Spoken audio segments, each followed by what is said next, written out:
Madam Speaker, this bill presents a very simple question. Should we all but strip the President of his authority to restrict travel from countries that pose a danger to the United States? Ronald Reagan and George Bush used this authority to protect our country. So too did Barack Obama and even Joe Biden as recently as January 25th.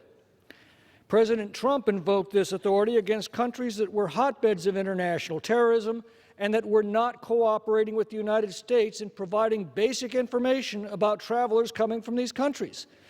Now, the left calls it a Muslim ban. What nonsense!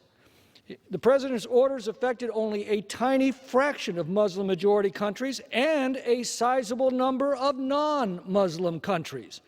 The Supreme Court cited this obvious truth when it fully upheld the President's actions.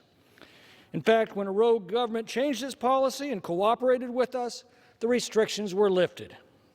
Without this authority, the President would have been powerless to take simple, prudent precautions against terrorists and criminals from entering the United States. The President's ability to protect against threats, negotiate security protocols, and when necessary to retaliate against discriminatory actions by other countries depends on his having this power at his immediate disposal. This bill instead forbids the President from taking action until he can show that it is the weakest possible measure at his disposal. It requires him to get his own Secretary of State's permission, which is a constitutional absurdity.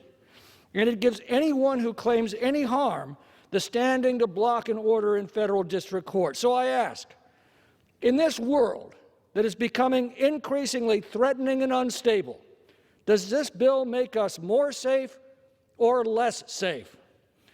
The answer should be self-evident to anyone who's not completely besotted with the woke insanity of the radical left. I yield back.